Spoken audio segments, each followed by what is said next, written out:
Buenos días, profesor. Buenos días, compañeros. El día de hoy, mi grupo, conformado por Danisa Bernoulli y Leonel Campos, mi persona Luciana Carrillo, vamos a hablar acerca de los anticonvulsivantes.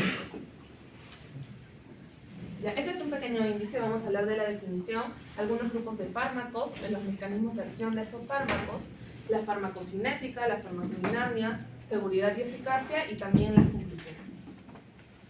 Bueno, para definir convulsión, esta palabra viene del latín convulsione, que va a significar lo que es una contracción muscular, tanto involuntaria y como intensa y rígida. También las convulsiones van a ser alteraciones transitorias de lo que vendría a ser el comportamiento. Esto se da por una actividad desordenada, sincrónica, intensa y rítmica de lo que son los conjuntos cerebrales de nuestro organismo, que están compuestos por estos grupos neuronales, y van a ser causadas por descargas eléctricas anormales que se van a ocasionar en el cerebro. Hay que tener en cuenta que convulsión y epilepsia son términos distintos. Una convulsión puede durar de 30 a 2 minutos, y una epilepsia ya va a ser una enfermedad. Como bien dice, es un trastorno de la función cerebral que va a ser caracterizado por el riesgo de la aparición de estas convulsiones, que van a ser periódicas y también imprevisibles.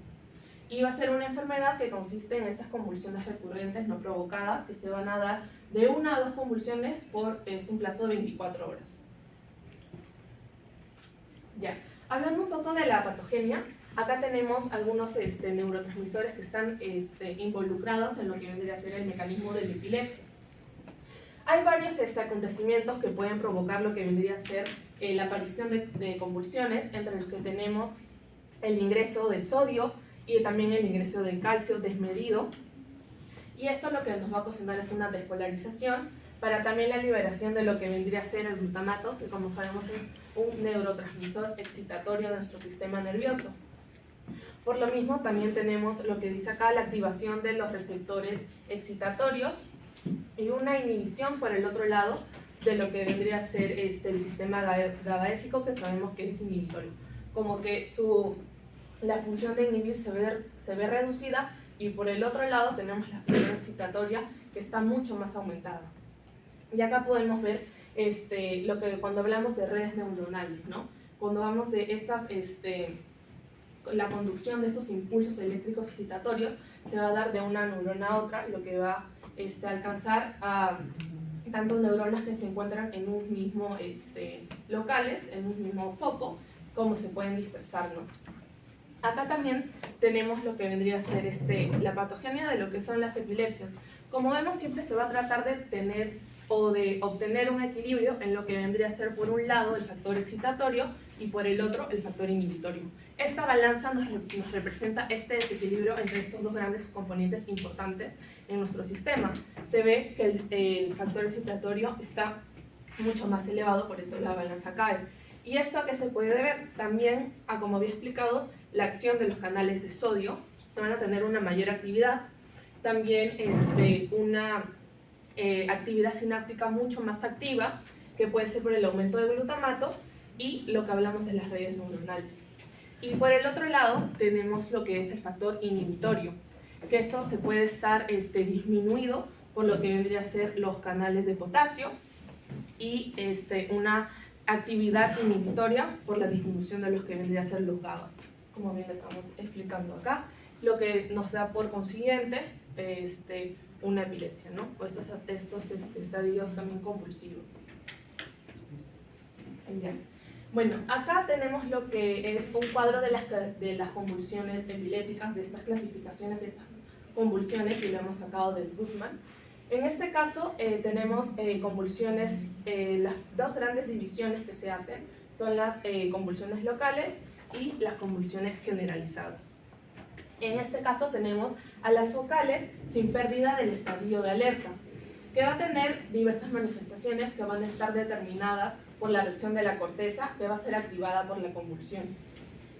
Por ejemplo, si la corteza motora representa el pulgar izquierdo, se producen estas sacudidas clónicas de ese dedo. Y en este caso nos dan los anticonvulsivantes que más se utilizan, como esta es la carbamazepina.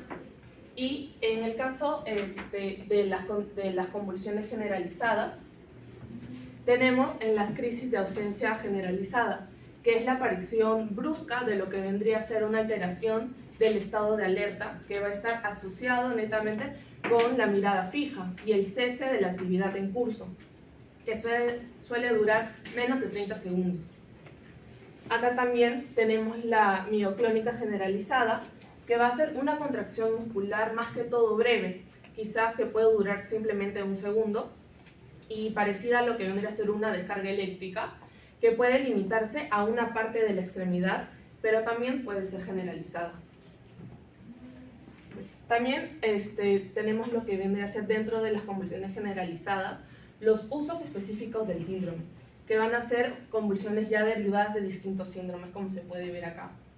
Y también tenemos las tónico-clónicas generalizadas, que van a ser más que todo convulsiones que también van a tener relación con las pérdidas de conciencia.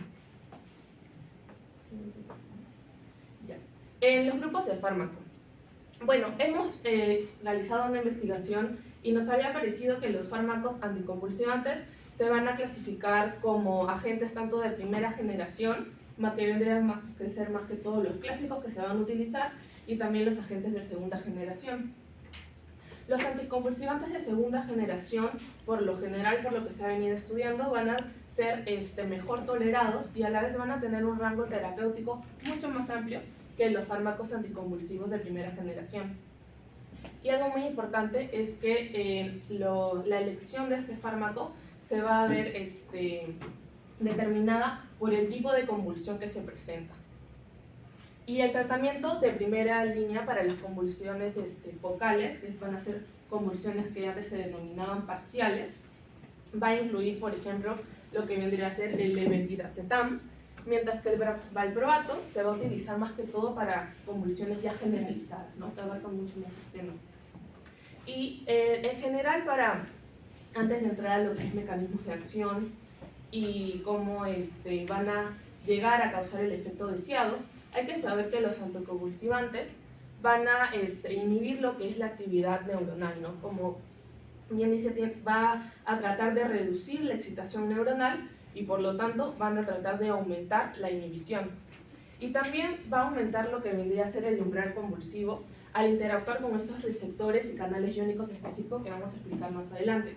Como sabemos, también en lo que vendría a ser las convulsiones y la epilepsia, el umbral va a estar, el umbral para que se den las convulsiones se va a ver disminuido. Es por eso que se va a alcanzar con mucha más rapidez. Entonces, eso es lo que quiere, es aumentar este umbral para que la convulsión ya deje de realizarse, ¿no? Ya. Estos son algunos fármacos de lo que vendría a ser la primera generación. Tenemos la carbamazepina. En este caso, este es el mecanismo de acción y es en la activación de los canales de sodio. En la carbamazepina, la inactivación de los canales de sodio. Y sus indicaciones, más que todo, es un tratamiento de primera línea para las convulsiones focales, las parciales, y también un tratamiento de segunda línea para las convulsiones, más que todo tónico-clónicas generalizadas. Y acá podemos ver algunos de los efectos adversos que puede ocasionar este fármaco, entre los que tenemos náuseas, erupción, hiponatremia.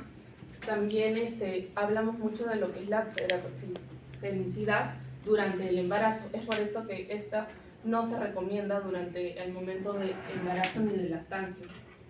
También acá tenemos lo que vendría a ser el fenobarbital, que va a tener un mecanismo diferente a lo que vendría a ser la carbamazepina. Por ejemplo, acá tenemos que va a ser un antagonista de los GABA, es decir, que va a haber un aumento, una elevación de lo que vendría a ser la acción de estos GABA.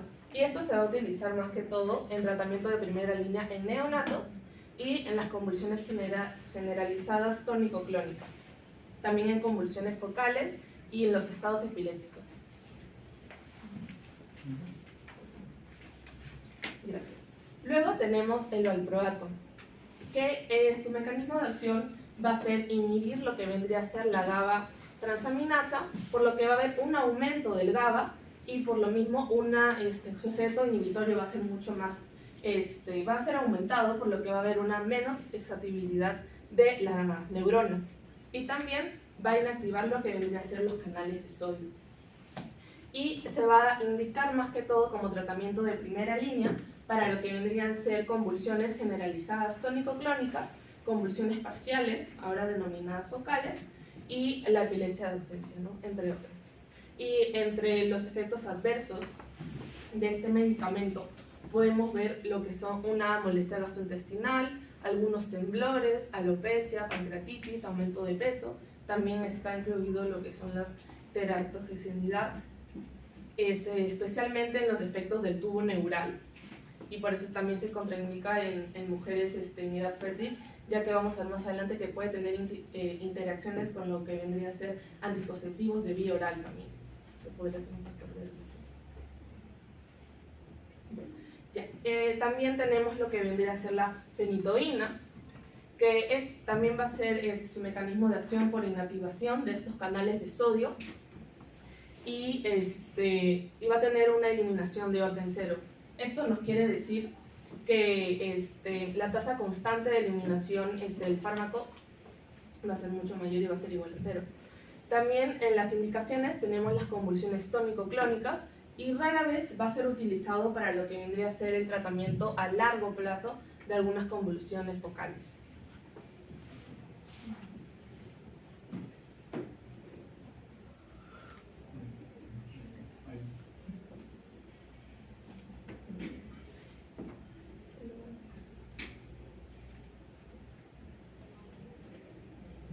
Estos son algunos fármacos de segunda generación, y tenemos a la diamanotrigina, que van a también inhibir lo que son los canales de sodio dependiente de voltaje, y lo que va a hacer es una menos liberación del glutamato.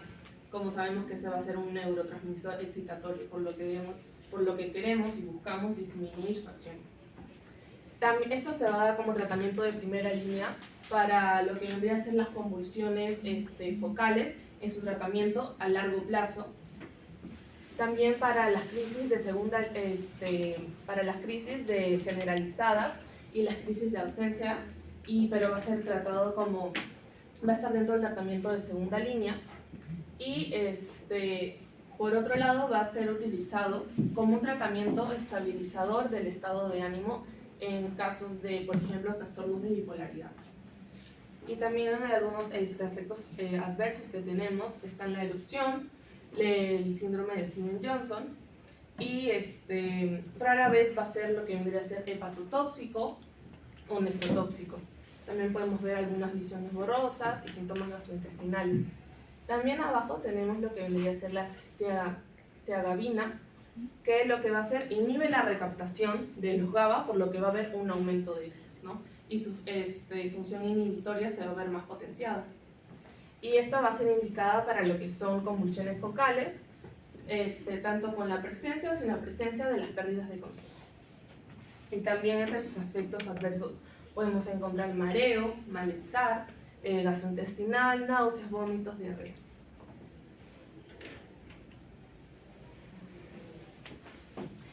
También tenemos lo que vendría a ser la levetiracetam, que su mecanismo de acción no está 100% desarrollado, 100% entendido, pero lo que se puede saber es que va a bloquear lo que vendría a ser el receptor CB2A, y lo que va a hacer es que estos GABA y también lo que vendría a ser la modulación de la liberación del glutamato, y va a inhibir lo que vendría a ser los canales de calcio dependiente de voltaje, ¿no? Y se va a utilizar como tratamiento de primera línea para lo que vendría a ser un tratamiento ya a largo plazo de las convulsiones focales y también convulsiones generalizadas. Y entre los efectos adversos tenemos letargo, fatiga, náuseas, dolores de cabeza.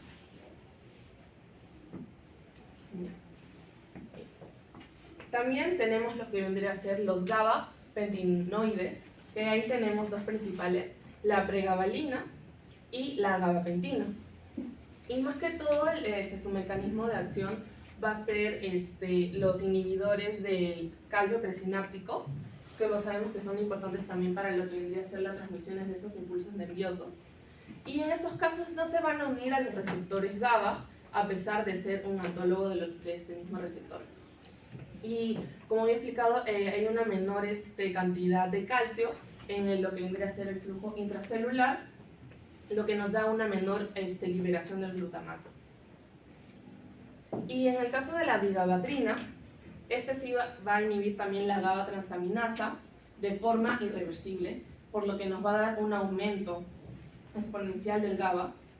Y en el caso del topiramato, va a bloquear lo que vendría a ser los canales de sodio dependiente de voltaje y nos va a dar un mayor aumento de lo que vendría a ser el GABA y por lo mismo su efecto inhibitorio que tiene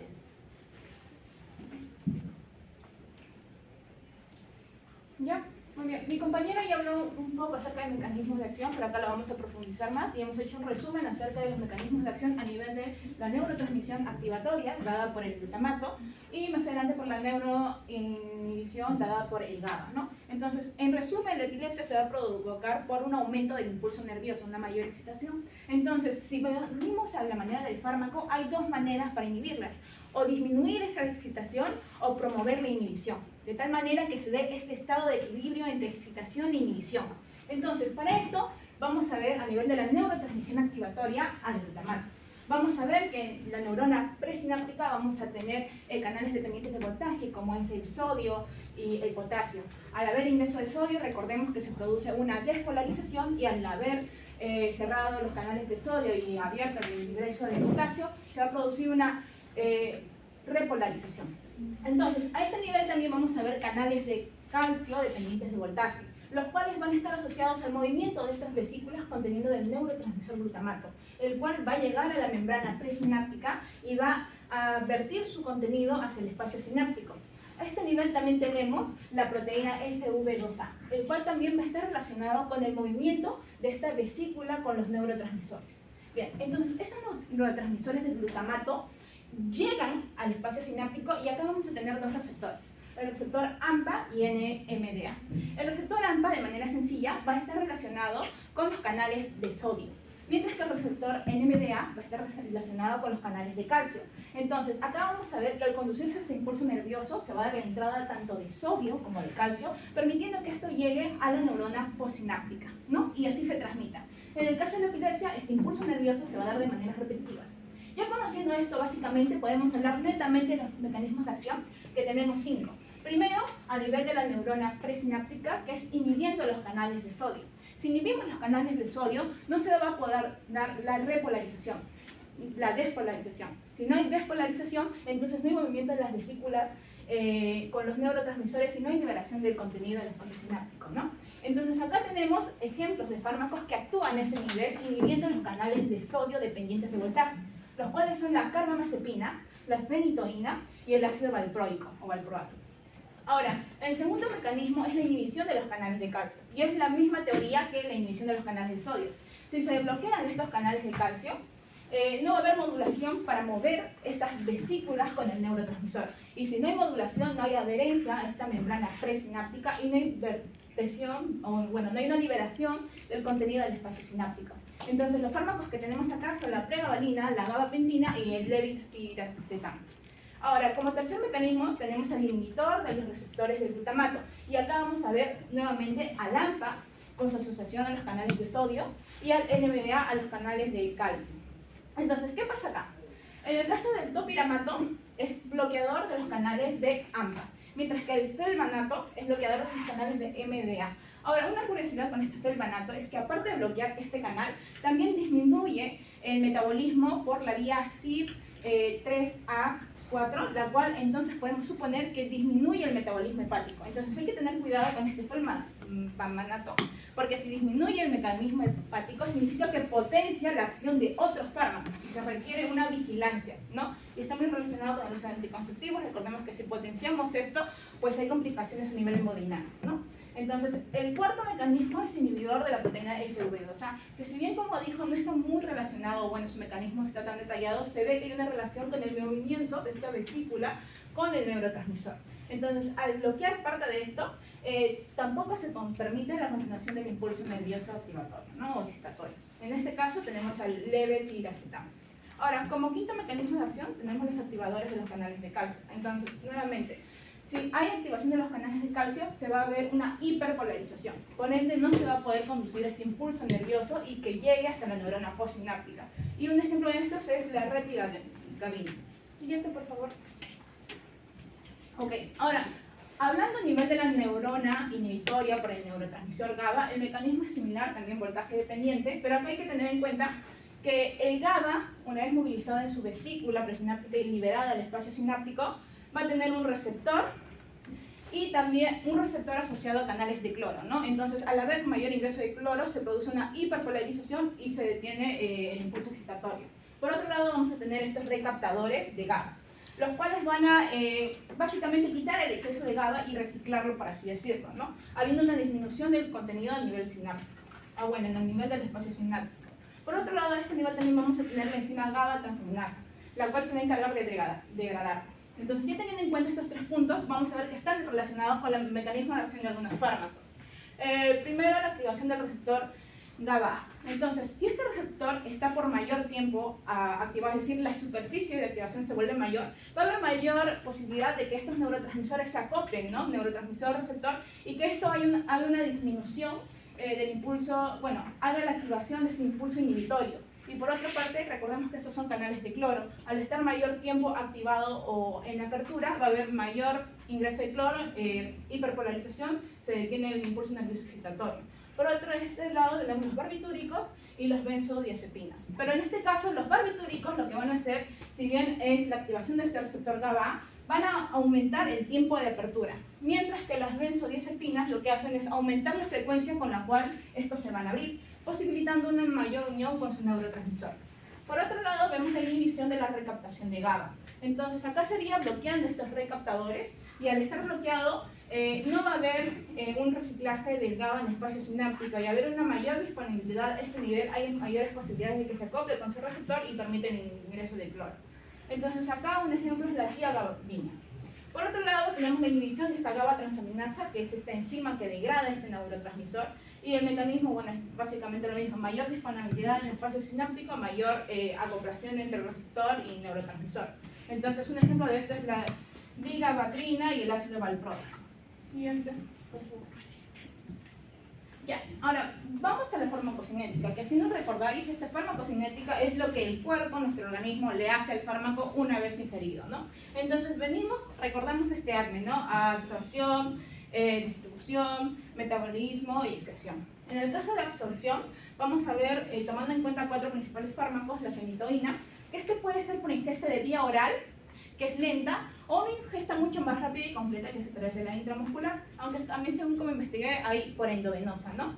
Ahora, vamos a ver que su biodisponibilidad es de cerca del 90 al 100%, mientras que la carbamazepina es de ingesta vía oral y su biodisponibilidad es del 85%, que asimilándolo con el ácido valproico, que también es de vía oral, solamente que tiene una mayor absorción a nivel del tracto gastrointestinal, su biodisponibilidad va a ser del 100%.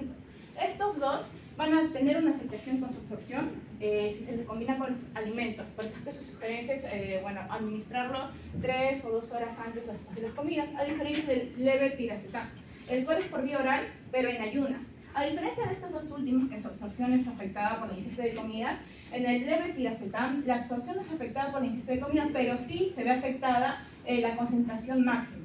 Es por eso que se sugiere la administración en ayunas con una biodisponibilidad del 100%. Siguiente. Ahora, en el caso de la distribución, vamos a ver que la fenitoína tiene una distribución muy amplia, ¿no? Apartando desde líquidos cefalorraquídeos, fluidos corporales como es la saliva, el semen, ¿no? Líquidos gastrointestinales, la leche materna y bilis, ¿no? Con una unión de proteínas plasmáticas del 90-95%. Mientras que la carbamazepina vemos que su distribución es a través, traspasa la barrera hematoencefálica, por ende también es a través del líquido cefalorraquídeo y la saliva, con una unión a proteínas plasmáticas del 70-80%. Ya en el caso del ácido valproico, vamos a ver que esta distribución es general del sistema nervioso central, saliva, leche materna. Otro caso es que el ácido valproico traspasa muy fácilmente la placenta, ¿no? Entonces es contraindicado para el embarazo, como la fenitoína y la carbamazepina. con una unión de proteína del 90%. Lo que sí es que el levetiracetam, si bien se dispersa a través del sistema nervioso central y se unión a proteínas plasmáticas del 10%, este sí, bueno, en la dosis mínima se le puede administrar a una persona gestante, pero previa supervisión y análisis del doctor tratante, ¿no? Pero sí tiene cierta predisposición para poder resultarla embarazada, en dosis mínimas. Siguiente. Ahora, en el caso del metabolismo, por la fenitoína, su metabolismo principalmente es hepático a través de los sistemas CYP, 12-8, 12-9, 12-19, ¿no? El metabolito, bueno, de lo ingerido, el 60-70%, una vez metabolizado, se va a volver inactivo, su efecto máximo es de 12 a 12 horas y su vida de tiempo medio será de 6 a 24 horas. Ahora, en el caso de la carbamazepina, principalmente es por la vía del CYP 3 a 4, y acá vamos a ver que su vida media es de 25 a 65 horas o de 12 a 17 horas. ¿Por qué varía? Cuando son las primeras dosis de carbamazepina, su vida media tiende a extenderse más. Entonces ahí vamos a ver un efecto más prolongado, de 25 a 65 horas. Mientras que estas dosis se van repitiendo y repitiendo, la vida media se va cortando hasta hacer una variación de 12 a 17 horas. Por parte del ácido valproico, vamos a ver que el 95% es hepático, a través de las enzimas UGT y la beta-oxidación, con una vida media en promedio de 15 horas. En el caso del levetiracetam, de su metabolismo, si bien no es en personas, no es de manera exógena, vamos a ver que esta va a afectar un metabolismo no hepático y por ende no va a ser dependiente del CYP 450. En este caso va a haber una hidrólisis enzimática del grupo acetamida, lo cual va a producir ácido carboxílico y bueno, lo suficiente, ¿no? Y su vida media es de 6 a 8 horas. Siguiente, por favor. Ya, en el caso de la excreción, en estas cuatro vamos a ver que la fenitoína es a través de vías renales, es leche materna, ¿no? Incluso por la bilis, y si es en el caso de la bilis, pues va a ser también por las heces. En el caso de la carbamazepina también es vía renal, orina, bilis a través de las heces. Por otro lado del ácido valproico es vía renal conjugado con la orina, se da la excreción. En el caso del levetiracetam, vamos a ver que es vía renal y al momento de excretarlo va a haber un porcentaje, el 60% de fármaco inalterado a la manera en la que se ingirió. Ahora sí vamos a entrar a la farmacodinámica y primero vamos a hablar recapitulando todo de los cuatro fármacos que ya mis compañeras lo dijeron. Primero, como ya lo venía diciendo, la fenitoína tiene como su mecanismo de acción bloquear los canales de sodio y de calcio. Esto se va a dar más que todo en las neuronas y lo que se quiere en ahí va a ser evitar la propagación de los potenciales de acción excesivos que se va a ver. Ahora, en ahí como potencia se va a tener una potencia moderada. En acá también lo vamos a encontrar, como ya lo venía diciendo mi compañera, en cápsulas, en tabletas y en algunos casos también lo vimos de que se encuentra como inyecciones, pero no es tan común, por así decirlo. Como eficacia se va a tener una eficacia variada y esto va a variar según de qué persona a qué persona se da. Ahora, como su inicio de acción y como su efecto máximo, eso va a variar en su inicio de acción de 30 minutos hasta de 1 hora. Y como su efecto máximo llega a ser de 1 a 4 horas. Y esta varía según su duración de efecto, que llega a tener de 12 a 24 horas. Es por ello que a veces se necesita de que se den varias dosis al día. Lo recomendable es dar de 100 a 200 microgramos, pero dividido en varias dosis. Y como su regulación, se tiene un medicamento de prescripción médica, o sea que tenemos que seguir normativas y que no lo vamos a encontrar ahí nomás sin una receta médica, por así decirlo. Ahora, yendo hacia la carbamazepina. En este caso, es parecido al bloqueo de los canales de sodio, pero este fármaco también se dice que es parecido a los antidepresivos. Como su mecanismo de acción va a tener bloquear los canales de sodio. Con esto quiero decir que queremos evitar de que haya una hiperexcitabilidad en los potenciales de acción. Como su potencia, se va a tener una potencia moderada y también se llega a encontrar en tabletas y en cápsulas. Esta se podría decir que, a diferencia de los 4 fármacos, este es el que va a tener una eficacia más alta. Es por ello que su inicio de acción va a ser entre 1 a 2 horas y como su efecto máximo es de 4 a 6 horas. Entonces, como su duración del efecto llega a ser 12 horas, es por ello que como en sus dosis se llega a recomendar entre 2 dosis diarias, de acuerdo a la afección, a la gravedad de la afección. Este también es un medicamento que en su regulación es un medicamento de prescripción médica, o sea que tenemos que seguir también las normativas médicas para ver y tener una eficacia de este fármaco. De acuerdo al ácido valproico, en su mecanismo de acción se va a tener de que tiene varios mecanismos de acción, como ya lo venían diciendo, y entre estos es potenciar la actividad de GABA, también disminuir los aminoácidos que están excitatorios, y de esta forma va a ser modular o modificar la conducción de los canales de potasio, también los canales de calcio. De acuerdo a su potencia, se dice que tiene una alta potencia porque es en este caso que sí vamos a encontrar inyecciones, tabletas, cápsulas, y de acuerdo a la eficacia se llega a tener una elevada eficacia. Es por ello en que su inicio de acción llega a ser de días y semanas. Este es el que tiene, que se demora más, por así decirlo. Y como su efecto máximo llega a tener entre semanas a meses. Entonces, con esto quiero decir de que en la duración del efecto llegan a ser varias dosis, varias horas, pero como dosis se recomienda de que sea continuo. Y de acuerdo a la regulación, al igual que los otros fármacos, también se va a tener un medicamento de prescripción donde tenemos que seguir las normas para que haya un control estricto de esto, ya que va a tener mayor dosis a diferencia de los demás. Ahora, con el levetiracetam, esta ya también va a tener un mecanismo de acción único, pero que no se llega a comprender mucho. Pero podríamos decir que esta sí reduce la hiperexcitabilidad neuronal. Entonces, como su potencia va a tener una potencia alta, ya que también lo vamos a encontrar en cápsulas, pastillas y también inyecciones. También llega a tener, es uno de los otros que llega a tener una elevada eficacia. Y como su inicio de acción llega a ser de 1 hora y su efecto máximo llega a ser de 1 a 2 horas. En este caso, la duración del efecto sí llega a ser 12 horas, es por ello que sí se recomienda de que sean varias dosis al día y que pueden ser de 500 a 3000 microgramos al día. Y también como su regulación llega a ser un medicamento de prescripción médica para también seguir normas.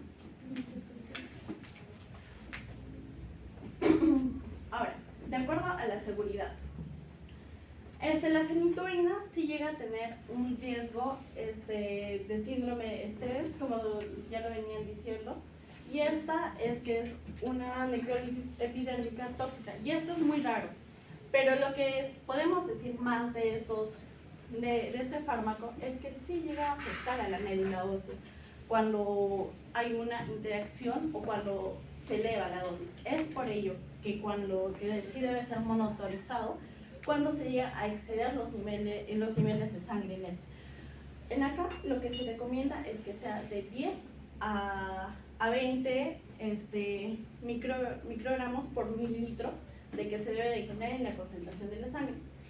Entre otros también encontramos la hepatotoxicidad, que esto ya es raro, pero sí se llega a encontrar. Ahora, entre contraindicaciones hay una hipersensibilidad, de que puede haber una hipersensibilidad hacia el mismo fármaco o también una presencia de porfiria aguda intermitente. Ahora, de acuerdo al embarazo lactancia, sí se llega a evitar, se recomienda evitar en la lactancia. ¿Por qué? Porque la fenitoína se excreta a través de la leche materna. Entonces, por ello es que se evita en la lactancia.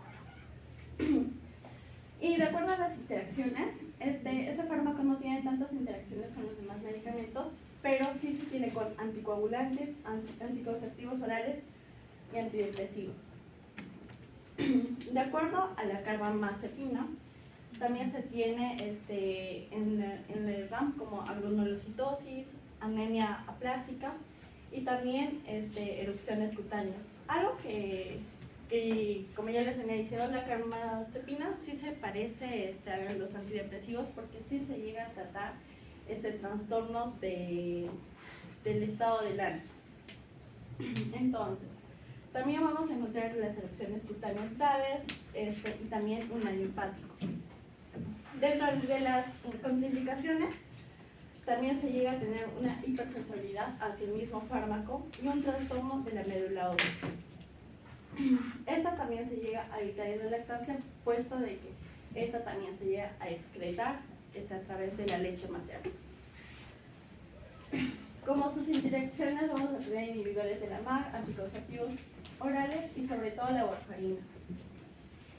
Ahora, hablando del ácido valproico, esta también llega a tener daños hepáticos graves, entre esos también pancreatitis y malformaciones congénitas, que lo vamos a ver en la lactancia, en el embarazo.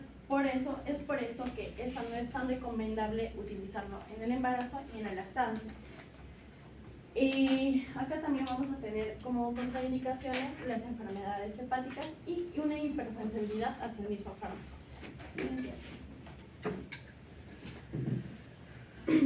A diferencia de, ahora, hablando del levetiracetam, vamos a tener de que esta como RAM llega a tener mareos, somnolencia, fatiga, erupciones cutáneas.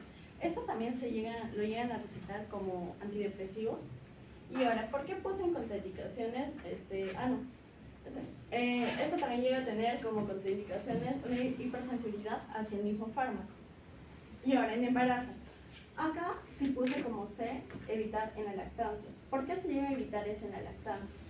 Porque también se llega a excretar a través de la leche, pero en este caso es el único fármaco que no tiene estudios en humanos, que solo los tienen animales.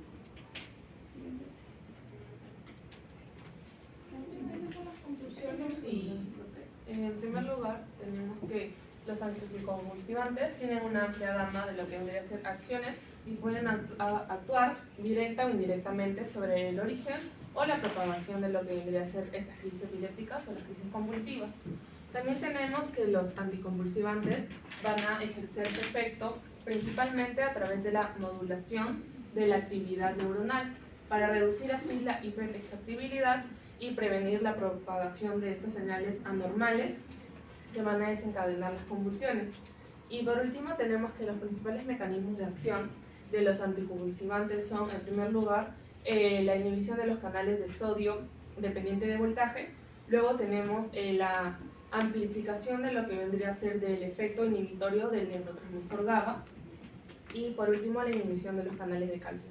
También son mecanismos de acción bastante utilizados por los fármacos. Muchas gracias. Preguntas para sus compañeras.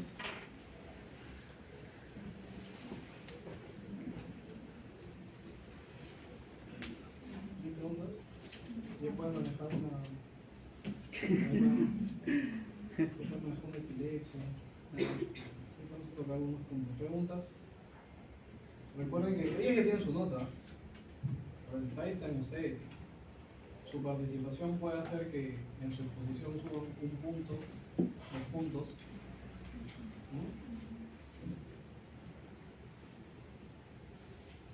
Y obviamente de acuerdo a sus comportamientos también se le pueden quitar puntos. ¿No ha ido a participar?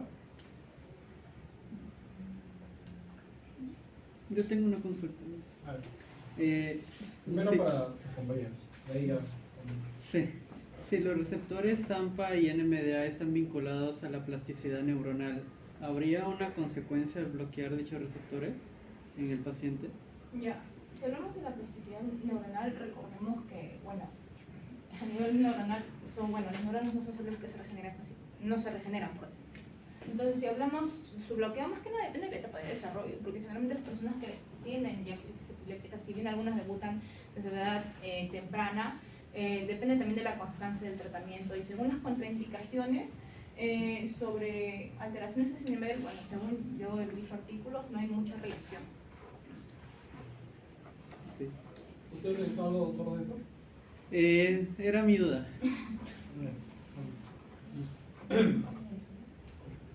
¿Alguna otra pregunta? Ahora vamos a hacer un comentario de eso, pero ¿alguna otra pregunta?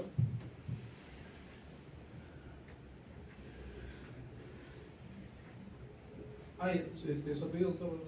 Ventura.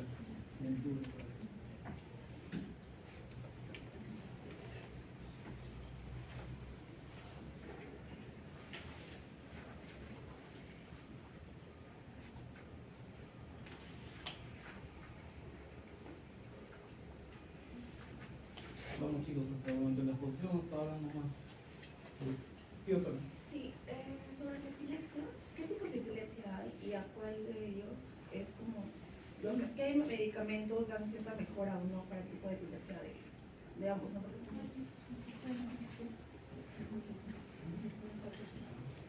¿Su apellido, doctor? Bueno,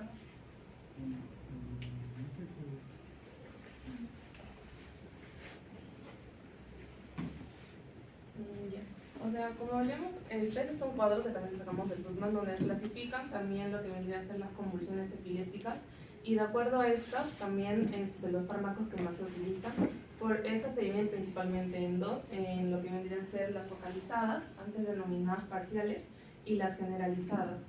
En el caso de las focales también tienen varios tipos, como también dependiendo de si pierde la conciencia, como si pierde el estado de alerta, y en el caso de las focales, cuando no hay una pérdida de lo que vendría a ser la conciencia, sin este estado de alerta, se utiliza lo que vendría a ser la carbamazepina, y es un medicamento que se utiliza más que todo en las convulsiones focales, y en lo que vendría a ser las convulsiones ya generalizadas, se utiliza bastante lo que vendría a ser el valproato, según la legislación. ¿Algo que aportar, doctora? sí, como menciono, no se usa el valproato para lo que son las generalizadas, sin embargo, no se recomienda usar lo que viene a ser las carbamazepinas, porque esta en lugar de mejorar, lo que hace es empeorar la crisis epiléptica.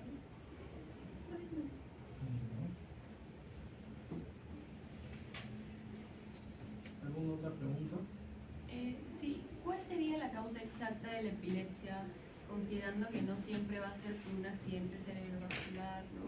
En realidad la epilepsia, según lo que había investigado, tiene varias causas, incluso causas genéticas, que tienen que ver con, como había explicado mi compañera, algunos receptores. Entonces hay causas genéticas que van a modificar la expresión de proteínas, por ejemplo, y van a también interactuar con lo que vendría a ser, digamos, la liberación de neurotransmisores, la formación de estas vesículas. Entonces no siempre se va a dar, como tú bien dices, por unas lesiones cerebrovasculares, algún tipo de golpe.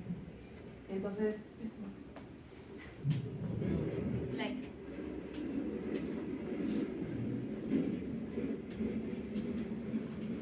¿Alguien más? ¿Su apellido, doctora? Garro. Claro. Dime, ¿de alguno de estos fármacos se podrían dar en terapia combinada y en qué casos podría ser? lo que yo he leído un poco de la terapia combinada es que no se recomienda, según lo que yo he leído, la interacción de dos fármacos. Más que todo se recomienda la aplicación de un solo fármaco. Sinceramente, eso es lo que se recomienda más que todo la monoterapia. ¿A qué se debería la Según lo que había visto, eficacia es algunas interacciones que tienen que pueden ser como perjudiciales para lo que vendría a ser el organismo, y también podrían disminuir la actividad del fármaco que se está aplicando, ¿no? Podrían tener también una actividad cruzada. Gracias. ¿Otra pregunta? ¿Su apellido? Gracias. Bueno, no escuché muy bien, se establece un poco más de las convulsiones, y dentro de ellas es que tienen una causa determinada para cada edad, por ejemplo, en un neonato, un adolescente o la persona adulta mayor. Bueno, sinceramente no he revisado si hay clasificaciones de acuerdo a edad, pero más que todo en la etiología es diversa. Pueden incluso ser por algunos trastornos que ya tiene la persona, como habían, no me acuerdo ahorita la enfermedad, pero uno de sus síntomas son las convulsiones. Entonces, no tiene que ver tanto ya con una,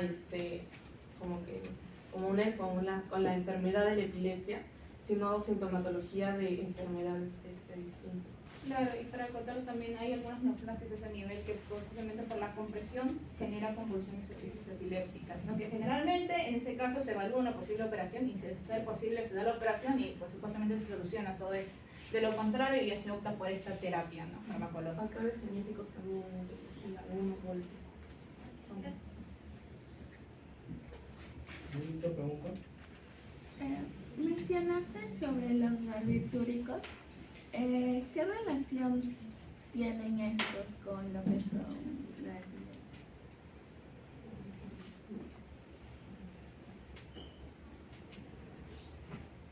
Si vamos a mecanismos de acción, los barbitúricos están en la apertura de canal. Bueno, un favor, ¿puedes pasarla a la pelea? Sí, ahí está más explicado. No, no, el otro. Acá. Entonces, yo ahí está explicando en parte a nivel de la neurotransmisión inhibitoria, ¿no? Entonces, la relación con la epilepsia, si hablamos de farmacoterapia, hay dos cosas que podemos hacer: disminuir la excitación o aumentar la inhibición. En este caso, si hablamos de barbitúricos, estamos aumentando la inhibición. ¿Por qué? Porque estamos trabajando con neurotransmisión inhibitoria, ¿no? El GABA. La acción principalmente de los barbitúricos es esta: aumentar la apertura de los receptores GABA, que son receptores asociados al cloro, o sea, voltaje dependiente de cloro, que van a permitir la entrada de cloro. Y si permitimos mayor entrada de cloro, eso es hiperpolarización, se detiene el impulso excitatorio, ¿no? Entonces esa es básicamente su relación y por qué hay una relación en la farmacología con barbitúricos, ¿no? Que en este caso aumentan la apertura de estos canales que están abiertos más tiempo. Mayor tiempo de apertura, mayor posibilidad de acoplación con su neurotransmisor. Y el paciente, o sea, que al recibir un barbitúrico... Con efectos colaterales. No, o sea, ya al recibir de repente lo que son los barbitúricos, ¿qué pasa con el paciente? O sea, ¿qué efecto tiene? ¿Qué efectos adversos?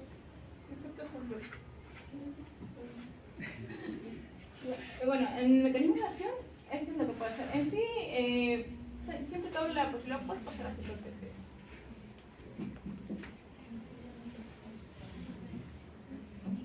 Bueno, en sí, sobre efectos adversos no te podría decir mucho porque solamente nos hemos concentrado en 4 fármacos, que son los principales. No, o sea, no adversos, pero lo calmaría, por así decirlo, lo sedaría.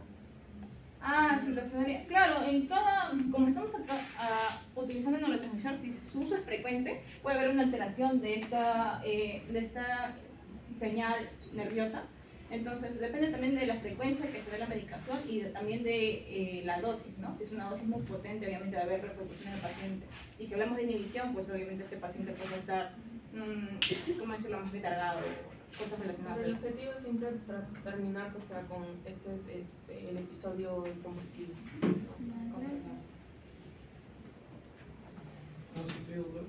Estrada. ¿Alguien más, chicos? Doctora. ¿Saben si hay algunos de otros fármacos que combinados podrían generar más convulsiones? Si yo tengo algún otro... ¿Alguien que potencie algún fármaco que potencie la convulsión? Sinceramente, o sea, su mecanismo de acción, yo intuyo que vendría a ser lo contrario, ¿no? Si este mecanismo es los inhibidores de canales, podría ser Es decir, podría ser que el mecanismo de estos fármacos sea, no sé, aumentar la apertura de los canales de sodio, dando así una despolarización. Claro, inhibir los canales, canales de GABA, pero exactamente En combinación de un fármaco. Sí, yo he escuchado que también si los antidepresivos, como por ejemplo los inhibidores de la monoaminoxidasa y los ATC, los cíclicos, también pueden generar músculos. en dosis altas. No se debería dar en este caso. No combinarlos. Luisa. ¿Alguien más? Creo que sí, otro su pedido. Rosario. Ya. ¿Qué fármacos deben evitarse, sobre todo en un paciente que tiene algún deterioro cognitivo?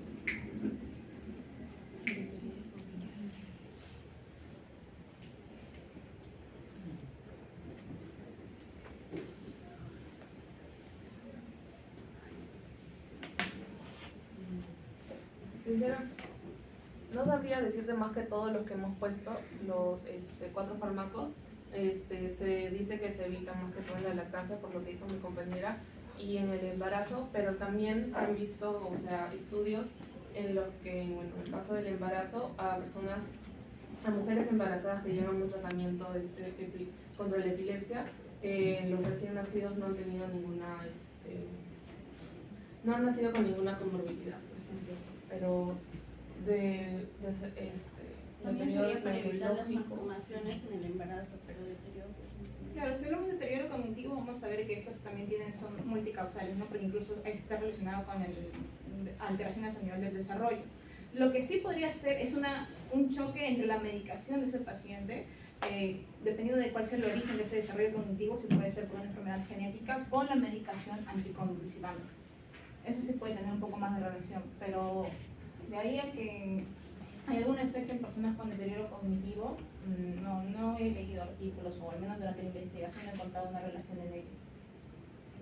¿No está encontrando, doctora, eso? No, esa tenía la duda. Ah, ya. O sea, Claro. para entender más tu pregunta, ¿tú te refieres a que si uno de estos fármacos para el tratamiento de las crisis epilépticas te exacerba un daño neuronal? ¿A eso te refieres? Porque puede exacerbar un cuadro demencial o algo así. Claro. Ya, ok. Eso lo vamos a comentar ahorita. ¿Alguien más? Sí, yo tenía una duda sobre el mecanismo de los fármacos que actúan directamente sobre el receptor NMDA, ya que, como sabemos, esos están bloqueados por una molécula de magnesio y necesitan siempre del agua para que se puedan bloquear. Ya, claro. ¿Acaso en el caso de... En el caso de receptores de glutamato, si bien hay cierta dependencia de acá, como tú mencionaste del magnesio más que nada en el MDA, vamos a ver que básicamente lo que va a trabajar con el MDA es el felmanato, ¿no? Y precisamente por esa composición de magnesio es que vamos a ver que en la medicación del felmanato, debido a la distinta composición que tienen los bloqueadores del AMPA, es que produce una disminución del metabolismo hepático, ¿no? Porque tiene otra conformación. Es decir, claro que trabaja de manera independiente debido a su distinta forma de conformación y por eso que puede tener efectos colaterales distintos a el topiramato que actúa en el AMPA. ¿Usted revisó algo de eso, doctora? Sí, estuve revisando y por eso quería saber si tenía correlación respecto al receptor AMPA. ¿Pero qué has encontrado? Sí, que actúan de diferente forma y esa era mi duda. Ya. ¿Tu apellido? Santa Cruz. ¿Alguien más? ¿Nadie más?